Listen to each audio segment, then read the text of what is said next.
Mbalamusiza mwenna banyabo ne bassebo yonna gye tusinziira gye musinziira okutulabira. Media Hub UG banyabo ne bassebo kwe tubeera ku YouTube. Mwebale nnyo mwebalire ddala. Kalungu East Constituency. Kalungu East Constituency. Tuzze n'omubaka. Ndoza tugenda osembyayo. Tutunuulidde ababaka basatu okusingira ddala mu Kalungu East. Tutunuulidde Honorable Ssempijja, tutunuulidde Kiruluuta Nkerettanyi, ne tutunuulira ne Katabazi Francis Katongole. Katabazi Francis Katongole gwe tugenda okutunuulira ku mulundi guno. Tutunuulire amaanyi ge, tutunuulire n'ebimusoomooza, ebikyamusoomooza naddala nga ennaku tusigazaayo ntono nnyo okutuuka ku kulonda. Ekisooka tutunuulire 2021 Katabazi we yeesimbirawo n'awangula ku kadi ya National Unity Platform. Amaanyi ge gaali luddawa ewatuufu oba kyeki ekyamuwanguza okusobola okuba nga agenda mu Parliament. Tulaba oba ne ku mulundi guno kikyaliwo. Tugeraageranya ekyamuwanguza luli ne tulaba engeri gy'akipafominzeemu amaanyi ge oba gakendedde.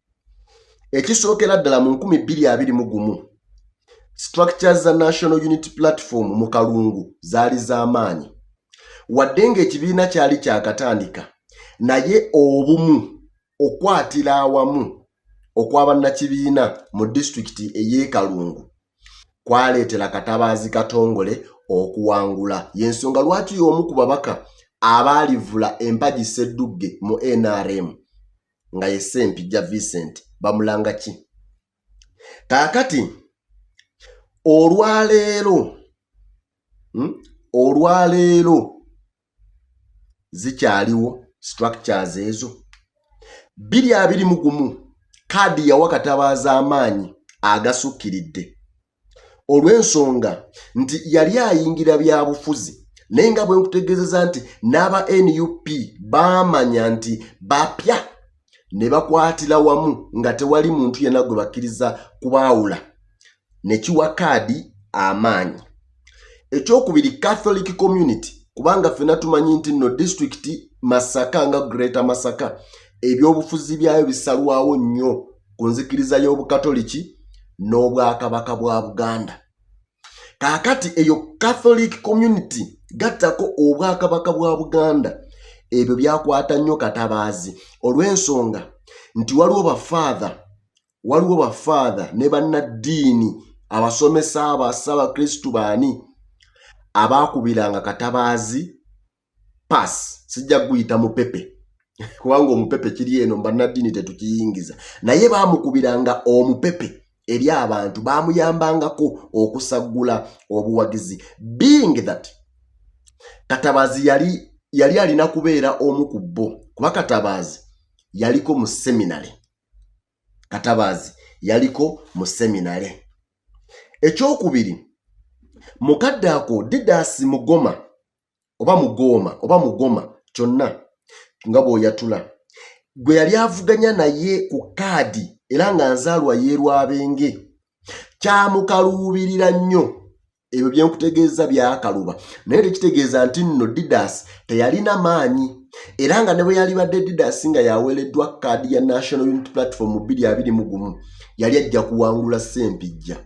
Nkutegeeza maanyi ga kaadi eya NUP bwe gaali mu 2021. NUP structures nze kutegeezezza. Kaakati olwaleero NUP structures zeetemyemu mu Kalungu East. NUP structures mu Kalungu East zeetemyemu nga waliwo abalowooza nti nno Nkerettanyi yalina kaadi gwe balina okufiirako, ne wabaawo n'abalowooza nti waaliwo ensobi bagenda n'omuntu waabwe Katabazi. Kino kijja ne ku bawagizi n'abawagizi b'NUP e Kalungu nabo beeyawuddemu, abamu bawagira Katabazi, abalala bawagira Nkerettanyi. Amaanyi ga Katabazi galiwa? Galabise nnyo mu kugaba kaadi eza local government mu Kalungu. Ffenna tukkiriza bannakalungu nti abaasinga okuyitawo abaali beevavuganya ku kaadi za NUP mu local government abasinga baali ba Katabazi. Ebitundu nga 9 ku buli 100 okutandikira ddala ku ssentebe wa disitulikiti y'e Kalungu bwana Mukiibika Amadi. Era tujjukira nga kaadi eya LC5 ekibiina kyali kisazeewo okugiwa Tamale, si emmeya wa Lukaya Town Council, nga ekibiina kyali kisazeewo okugiwa Tamale. Katabaazi ng'ali ne Ssewungu ne bagenda ne bateekawo omukono ogw'ekyuma okulaba nga Nnyombi Mukiibika Amadi addizibwa kaadi ya National Unity Platform. Ekyo bwe kyabeeraawo, ekyo bwe kyabeera bwe kityo, abantu abo nga bayiseemu kyannaku, kubanga ebiseera ebyo abantu bonna baali balaba nga Katabaazi emikisa gye myerule okufuna kaadi y'NUP. Wabula okubanga kaadi yamuyita mu myagaanya gy'engalo kyali kitegeeza nti bano bonna abakulembeze be yayisaamu okuvuganya ku bifo bya local government, ba councillors, baani baali balina okurosinga okudda ewankerettanyi. Oba tugambe nti Katabaazi baamulyamu olukwe abo be yayisaawo, oba tugambe nti bagoberera amateeka ga kibiina, osobola okyogera okusinziira ku sayidi gy'oliko. Ekirala ki? Nkunnyonnyola amawulire nga bwe gaali agenkutegeezezza. Wabula era Katabaazi yamanya nti kaakati abantu b'e Lukaya, abantu b'e Bukulula, mu butawuni, mu bubuga, mujja kunjulira nti Katabaazi abamu bamunoonya tebamulaba, abamu balengera mulengere ng'ayitawo. Amaanyi agatadde nnyo mu byalo.